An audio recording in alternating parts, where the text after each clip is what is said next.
Ya, pemirsa, polisi masih memburu pelaku penusukan seorang pendukung pasangan calon wali kota Makassar di kawasan Palmerah, Jakarta. Polisi menduga pelaku penusukan berjumlah 2 orang.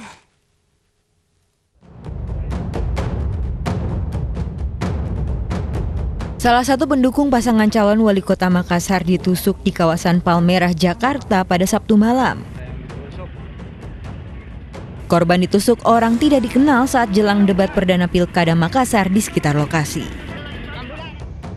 Polisi memeriksa sejumlah saksi di lapangan dan mempelajari rekaman kamera pengawas di sekitar lokasi kejadian. Dari hasil identifikasi awal, pelaku penusukan merupakan orang tidak dikenal dan kini dalam pencarian. Dilakukan oleh orang tak dikenal yang berdasarkan petunjuk dari lapangan serta dari rekaman kamera pemantau, itu diduga dilakukan oleh satu orang pelaku penusukan, di mana korban sendiri saat ini masih dalam perawatan intensif di salah satu rumah sakit swasta. Karena penusukan ini, korban terluka di pinggang dan dirawat di rumah sakit di kawasan Kebun Jeruk.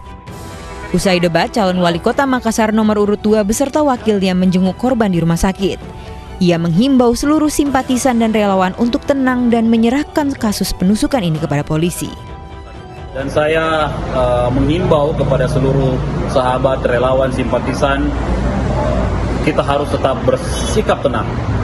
Kita harus tetap bersikap tenang dan menyerahkan segala urusan ini ke pihak kepolisian yang akan bekerja untuk mencari siapa pelaku dan siapa dalang dari pelaku penikaman ini.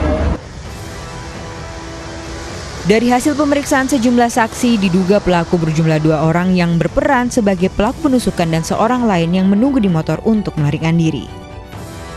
Tim Liputan iNews melaporkan.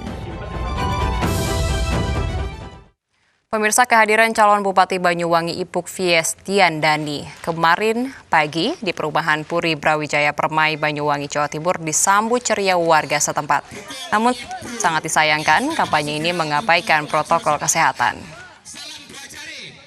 Kehadiran calon Bupati Banyuwangi Ipuk Fiestiandani pada hari Minggu pagi di lapangan perumahan Puri Brawijaya Permai, Kelurahan Kebalenan, Banyuwangi, Jawa Timur disambut oleh warga setempat. Namun sayang, warga yang rata-rata ibu rumah tangga ini mengabaikan protokol kesehatan dengan langsung mendekati istri dari Bupati Banyuwangi, Abdullah Azwar Anas. Para warga tidak mengenakan masker, tidak menjaga jarak, dan saling berebut untuk foto bersama. Dalam kesempatan ini, Ipuk menjanjikan pengembangan dalam bidang pembangunan infrastruktur dan peningkatan pendidikan. Tak lupa juga mengajak warga yang datang untuk ke TPS dan memilih dirinya pada tanggal 9 Desember mendatang.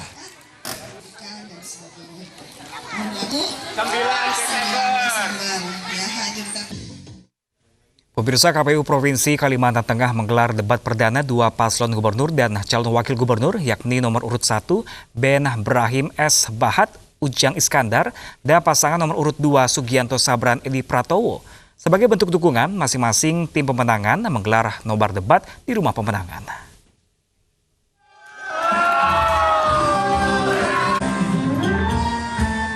Debat perdana paslon gubernur dan wakil gubernur Kalimantan Tengah antara Ben Brahim S. Bahat Ujang Iskandar dengan Sugianto Sabran Edi Pratowo dimeriahkan dengan nonton bareng. Tim pemenangan Ben Brahim S. Bahat Ujang Iskandar menggelar nobar di rumah pemenangan di Jalan Sisingamangaraja, Palangkaraya. Sementara tim pemenangan paslon gubernur dan wakil gubernur Sugianto Sabran Edi Pratowo menggelar nobar di rumah relawan di Jalan Imam Bonjol. Melalui TV layar lebar yang disiarkan langsung oleh salah satu stasiun televisi di Palangkaraya, para pendukung dan simpatisan yang hadir menyaksikan visi misi serta pendapat yang disampaikan oleh masing-masing calon gubernur dan wakil gubernur.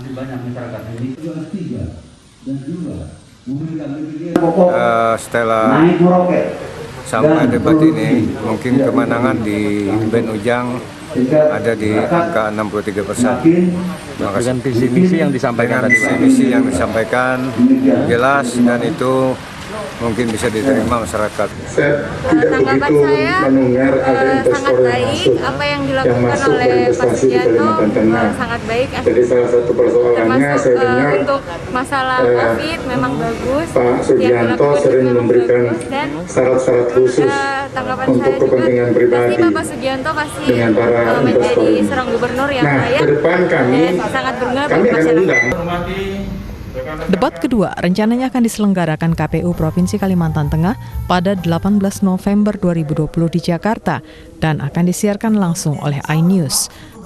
Dari Palangkaraya, Kalimantan Tengah, Adesata, iNews melaporkan.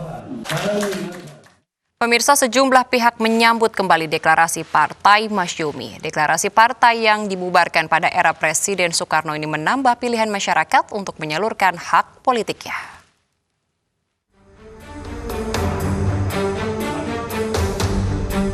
Sejumlah pihak menyambut baik kembali aktifnya Partai Majelis Syuro Muslimin Indonesia atau Masumi. Salah satunya pendakwah yang juga Ketua Komisi Dakwah MUI, Cholil Nafis. Kehadiran Partai Masumi diharap bisa membuat umat Islam Indonesia memiliki lebih banyak pilihan untuk menyalurkan suaranya di ranah politik. Yang saya lihat sebenarnya teman-teman ada kerinduan. Saat Masyumi dulu jaya, saat umat Islam dalam satu partai ada kerinduan itu.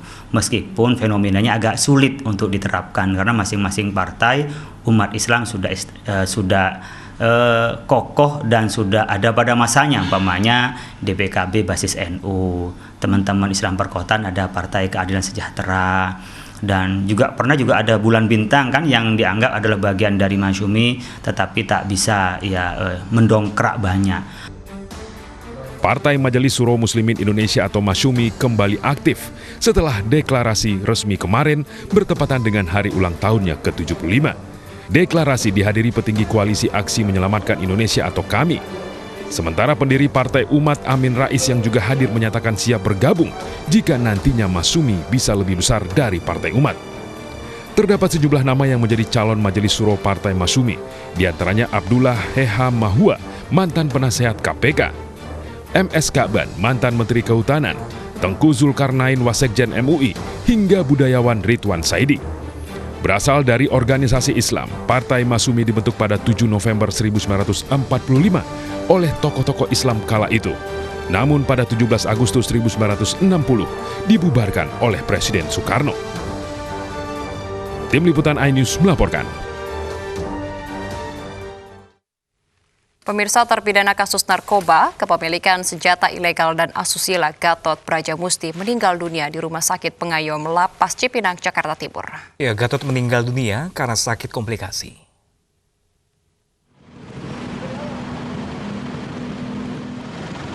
Terpidana kasus narkoba, kepemilikan senjata ilegal dan asusila, Gatot Brajamusti meninggal dunia di Rumah Sakit Pengayom Lapas Cipinang, Jakarta Minggu sore. Gatot meninggal dunia karena penyakit komplikasi hipertensi dan gula darah tinggi. Selain itu, ia juga menderita stroke selama 3 tahun terakhir. Jenazah Gatot dibawa pihak keluarga ke Sukabumi, Jawa Barat untuk dimakamkan.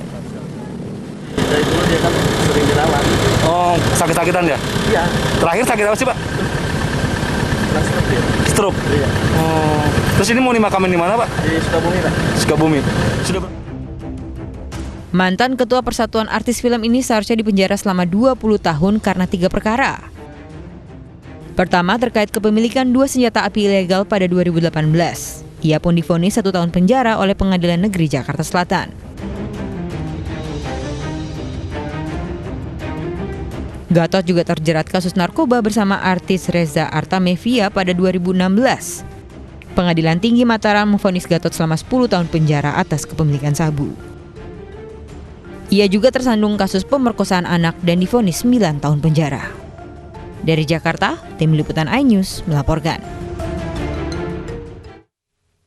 Pemirsa, warga Palestina di tepi barat menyambut pesimis akan perubahan setelah terpilihnya Joe Biden. Informasi mancanegara akan hadir usai jeda, tetaplah di iNews Pagi.